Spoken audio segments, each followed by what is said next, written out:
अस्सलाम वालेकुम dear viewers, welcome to my channel teacher Pakistan. आज हम underwriting of shares and debentures का चैप्टर पढ़ेंगे। तो चलें स्टार्ट करते हैं प्रॉपर्ली अपने लेक्चर को। सबसे पहले हम समझेंगे कि what is underwriting of shares and debentures. ठीक है, अंडरराइटिंग बेसिकली होती क्या है? ये एक कॉन्ट्रैक्ट होता है दो पार्टीज के बीच में। एक पार्टी होती है कंपनी और सेकेंड पार्टी जो है वो अंडरराइटर्स होते हैं। ठीक है, अब अंडरराइटर्स क्या करते हैं? ये कंपनी को इंश्योर करवाते हैं कि आप जो शेयर्स और डिबेंचर्स पब्लिक को बेच रहे हो, अगर उसमें से कोई अनसोल्ड पार्ट रह गया, ठीक है, तो वो क्या करेंगे? They will buy all these shares and debentures. ठीक है, अब चूंकि ये अंडरराइटर्स जो हैं ये सर्विस प्रोवाइड करते हैं, इसीलिए ये इस सर्विस का अपना अंडरराइटिंग कमीशन जो है वो कंपनी से क्लेम करते हैं। ठीक है, व्हाट इज अंडरराइटिंग कमीशन?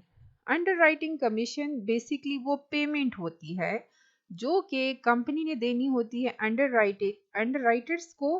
किस लिए? जो उन्होंने सर्विस पे की, उनको जो सर्विस उन्होंने की अंडरराइटिंग की।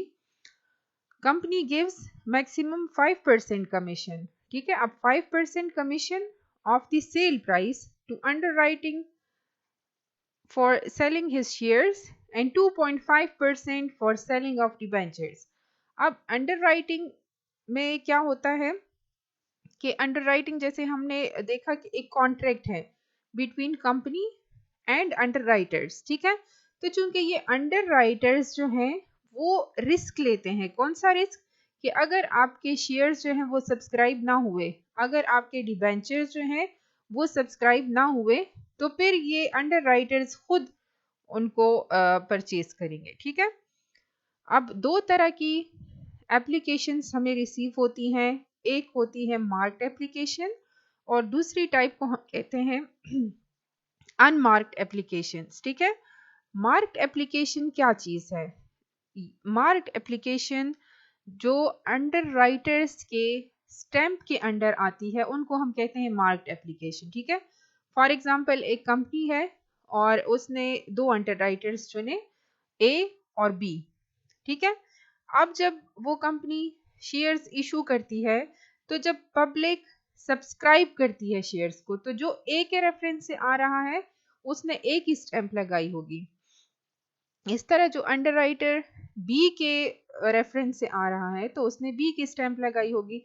तो इनको हम कहते हैं मार्क्ड एप्लीकेशंस। ठीक है, अनमार्क्ड एप्लीकेशन कौन सी होती है? जो कि जनरल पब्लिक की तरफ से सब्सक्रिप्शन आती है, जो अंडरराइटर्स के थ्रू नहीं आती। ठीक है, कंपनी दो तरह की अंडरराइटिंग ले सकती है। एक को हम कहते हैं फुल अंडरराइटिंग या कंप्लीट अंडरराइटिंग।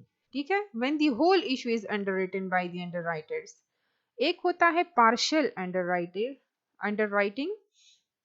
इसमें क्या होता है? When a part of the issue is underwritten, for example वो 50% भी हो सकता है, 70% भी हो सकता है, 90% भी हो सकता है। It depends on companies policy. ठीक है, तो ये हुआ फुल और पार्शियल अंडरराइटिंग का। अब टाइप्स ऑफ अंडरराइटिंग में दो तरह के कॉन्ट्रैक्ट्स होते हैं। एक होता है नॉर्मल अंडरराइटर। ठीक है, where the underwriter agrees to take up shares और debentures only when the issue is not subscribe by the public in full. ठीक है, वही बात है, ये नॉर्मल अंडरराइटिंग में ऐसे ही होता है कि जब एक कंपनी शेयर्स इशू करती है और पब्लिक जितने के लिए सब्सक्राइब नहीं करती, तो ये अंडरराइटर्स उतने शेयर्स जो है वो ले लेते हैं। ठीक है, दूसरी टाइप हमारे पास है firm underwriting, where an underwriter agrees to buy a certain number of shares or debentures in addition to the shares he has to take under the underwriting agreement। ठीक हो गया, even if the issue is oversubscribed। देखिए, अब first में जो हमने बात की नॉर्मल अंडरराइटिंग में, वो ये था कि जितने शेयर्स की सब्सक्रिप्शन नहीं हुई तो वो अंडरराइटर्स लेंगे।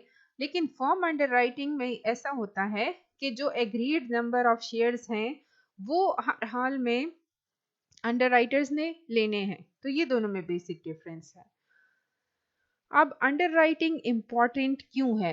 एक कंपनी को अंडरराइटर्स की सर्विसेज क्यों चाहिए होती है, जिसके लिए वो 5% तक की कमीशन की पेमेंट करते हैं। Because when a company issue it's shares it is necessary, ये बाय रूल्स है कि that 90% of share must be subscribe. अगर पब्लिक ने 90% शेयर सब्सक्राइब कर लिए तो वो कंपनी शेयर्स इशू कर सकती है। But if the target is not achieved, ठीक है, अगर कंपनी जो है वो 90% के टारगेट को अचीव नहीं कर पाती, अगर पब्लिक सब्सक्रिप्शन नहीं करती 90% ऑफ द शेयर्स की, तो फिर ये क्या करते हैं, ये कंपनी जो है वापस सब्सक्रिप्शन मनी सबको देती है। तो ये एक बहुत लंबा और हेक्टिक प्रोसेस है। दूसरा जो इनको कैपिटल रिक्वायर होता है वो भी ये नहीं ले सकते शेयर्स के थ्रू, ठीक है। तो इसीलिए अंडरराइटर्स क्या करते हैं, वो हेल्प करते हैं इनकी सब्सक्रिप्शन ऑफ द शेयर्स में, ताकि वो अपनी टारगेट को अचीव कर सकें। जो बहुत बेसिक जर्नल एंट्रीज हैं अंडरराइटिंग में, वो है हमारे पास फॉर कमीशन ड्यू, ठीक है, कमीशन को हम डेबिट कर देंगे और अंडरराइटर अकाउंट को हम क्रेडिट कर देंगे। जब कमीशन कंपनी पे कर देगी तो फिर अंडरराइटर्स को डेबिट कर देंगे, ठीक है, और बैंक को हम क्रेडिट कर देंगे। थर्ड केस है for acquiring any liability in case of under subscription. फिर क्या होगा, फिर अंडरराइटर अकाउंट को हम डेबिट करेंगे ताकि हमारा शेयर कैपिटल जो है या डिबेंचर, डिपेंड करता है जो भी चीज़ इशू की है कंपनी ने, ताकि उसको हम क्रेडिट कर सकें, ठीक हो गया। For receiving payment from underwriter, अब जाहिर है अंडरराइटर ने जो शेयर कैपिटल लिया, जो डिबेंचर्स लिए, तो उसके लिए उसने पेमेंट भी कंपनी को करनी होगी। कंपनी के पास बैंक अकाउंट में पैसा आया, इस वजह से बैंक अकाउंट डेबिट हुआ और अंडरराइटर्स अकाउंट को क्रेडिट कर देंगे, ठीक है। Thank you so much. Hopefully ये आपके लिए काफ़ी बेहतर रहा होगा ये lecture. Thank you so much.